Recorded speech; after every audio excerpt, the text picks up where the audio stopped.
Buen día, abogado. En este video quiero exponer mi disertación a favor de la sentencia emitida por la Corte Constitucional el 28 de abril del 2021, que declara la inconstitucionalidad por el fondo del artículo 150, numeral 2 del COIP, en la frase "en una mujer que padezca de discapacidad mental". Para el antecedente de esta sentencia se tomó en cuenta varios casos de acciones de inconstitucionalidad interpuestas por instituciones gubernamentales y no gubernamentales, sociedades civiles e instituciones nacionales que presentaron las acciones desde julio del 2019 hasta abril del 2021, a lo cual la Corte los acogió sumándolos al caso 37-19 y N-21. Respecto al tema en cuestión, la Corte realizó un análisis resolviendo los problemas jurídicos planteados, tomando en cuenta la libertad de configuración de los legisladores, y la Asamblea Nacional señaló que la libertad legislativa no es absoluta, puesto que el poder punitivo del Estado o el jus puniendi debe ejercitarse dentro del marco de los principios y valores consagrados en la Constitución y en respeto a los derechos constitucionales de las personas. Por lo tanto, el legislador debe considerar los principios de proporcionalidad y razonabilidad al momento de discutir y aprobar una ley penal, respetando el principio de mínima intervención penal reconocida en el artículo 195 de la Constitución. Como segundo punto, la protección del nasciturus y el derecho a la integridad de las niñas, adolescentes y mujeres víctimas de violencia sexual como derechos constitucionales jerárquicamente iguales, indivisibles e interdependientes, a lo cual la Corte hace referencia al deber constitucional del Estado establecido en el artículo 45 de proteger la vida desde la concepción. Pero también recalca que es importante comprender que nuestra Constitución, entre los principios de aplicación de derechos, establece que estos son inalienables, irrenunciables, indivisibles, interdependientes y de igual jerarquía.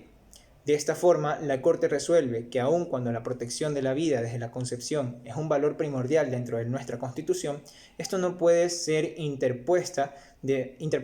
de forma aislada o absoluta, sino que debe ser entendida sistemáticamente con otros derechos y principios, en este caso con aquellos derechos de las mujeres que han sido violadas.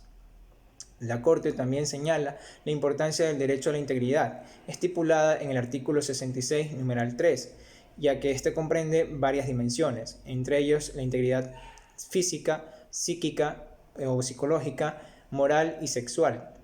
Y teniendo en cuenta estos parámetros, afirma que la violación de niñas, mujeres y adolescentes es un acto atentatorio contra su integridad en todas sus dimensiones. Y que a esto se suma que en ocasiones, como resultado de la violación sexual, se produce también un embarazo no deseado. En este punto, la Corte recalca la importancia del bien jurídico protegido, vulnerado, que en este caso es la integridad de las mujeres, mediante la cita de estudios de la UNICEF que demuestran que el embarazo forzado y la violencia sexual, además de las secuelas mencionadas anteriormente en las mujeres de 10 a 19 años, constituyen los principales factores que motivan a conductas suicidas. También recalca el estudio realizado por el Ministerio de Salud Pública en el año 2017, que demuestra que en el 2015 25.400 adolescentes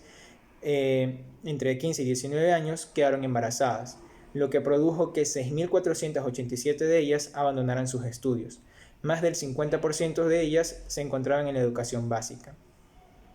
La Corte así analiza que si se trata de brindar cuidado y protección desde la concepción, penalizar el aborto en casos de violación no es el medio adecuado que pretende el artículo impugnado y por lo tanto la disposición no supera siquiera el criterio de la idoneidad. Así, la Corte reconoce y enfatiza que a las mujeres como titulares de los derechos a la integridad personal, al libre desarrollo de la personalidad y a tomar decisiones libres sobre su sexualidad y vida sexual, que ejercen autonomía para adoptar decisiones informadas, libres, responsables sobre su propio cuerpo, como lo establecen el artículo 66, numeral 9 y numeral 10. Y a su vez, estas se encuentran protegidas de las interferencias arbitrarias por parte del Estado o de terceros. Y por último punto, la Corte resuelve que el artículo 150 del COIP en numeral 2 es contrario al derecho de la igualdad y a la no discriminación al establecer como excepción únicamente al aborto consentido en casos de violación de mujeres con discapacidad mental,